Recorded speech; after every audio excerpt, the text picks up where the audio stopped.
Bulldozer দিয়ে ভেঙে দেওয়া হলো প্রতাপগড় সিপিআইএম পার্টি অফিস। ঘটনা শুক্রবার গভীর রাতে পার্টি অফিসের সামনের অংশ বুলডোজার দিয়ে গুঁড়িয়ে দেওয়া হয়েছে।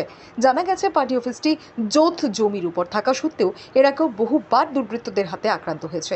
শুক্রবার পুনরায় পার্টি অফিসটির সামনের অংশ বুলডোজার দিয়ে গুঁড়িয়ে দেওয়া হয়। শনিবার সকালে পরিদর্শনে গেলেন সিপিআইএম রাজ্য সম্পাদক তথা বিরোধী দলনেতা জিতেন্দ্র চৌধুরী। সঙ্গে ছিলেন সিপিআইএম পশ্চিম জেলা সম্পাদক রতন দাস, ডুকলি বিভাগীয় কমিটির সম্পাদক সমর চক্রবর্তী। আমাদের প্রতাপগড় পার্টির অঞ্চল কমিটির অফিস গতকাল মধ্যরাতে ভারতীয় জনতা পার্টি আশ্রিত সমাজ বিরোধীরা বুলডোজার দিয়ে নিয়ে এসে আপনারা দেখছেন এটাকে গুঁড়িয়ে দেয়। এ রাজ্যে আরএসএস বিজেপির বর্বরতা যে কোন জায়গায় পৌঁছেছে, জনগণের কাছে মিথ্যা প্রতিশ্রুতি দিয়ে সরকারে এসে গত 7.5 বছরে এই ত্রিপুরা জগৎ লোড করেছে। এ রাজ্যের গণতান্ত্রিক ব্যবস্থা, আইনের শাসন সম্পূর্ণ বুলণ্ঠিত। সারা ত্রিপুরা রাজ্যের মানুষ আজকে যাচ্ছে তাদের এই অপকর্মের বিরুদ্ধে।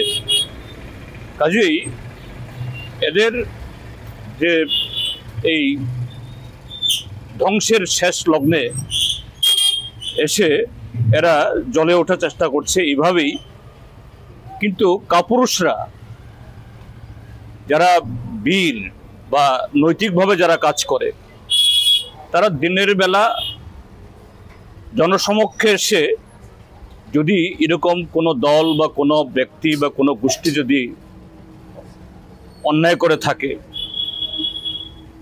তার বিরুদ্ধে তারা বলবে, ব্যবস্থা গ্রহণ করবে। কিন্তু তারা যে অন্যায় কাজে লিপ্ত, এরা কাপুরুষ, দিনের বেলা আসতে সাহস পায়নি, মধ্যরাতে এসে এই বর্বরতা কাজ করল। এ রাজ্য এরা বলে সুশাসন, উন্নয়নের সর্বোচ্চ শিখরে পৌঁছেছে। এই উন্নয়ন হলো এই আইনের শাসন, গণতন্ত্রের একটা ধ্বংসাবশেষ আজকে ত্রিপুরা রাজ্যের মধ্যে তার চিহ্ন রেখে গেছে। এর বিরুদ্ধে জোরদার প্রতিবাদ হবে এবং এই রাজ্য থেকে এই বর্বরদের উৎখাত যতদিন না হয় আমাদের গণতান্ত্রিক আন্দোলন জারি থাকবে। এইভাবে রাতের অন্ধকারে কাপুরুষের মতো আক্রমণ করে আমাদেরকে দমানো যাবে না। নাম আমরা এখনই বলছি না, আমরা আইনের যারা রক্ষক তাদের কাছে বলবো, কেননা এই যে বুলডোজার এগুলোর সব ছবি টবি সমস্ত এসছে। কাজেই পুলিশ একটু চেষ্টা করলে এগুলি পাবে, এক্ষুনি প্রকাশ্যে আমরা বলছি না।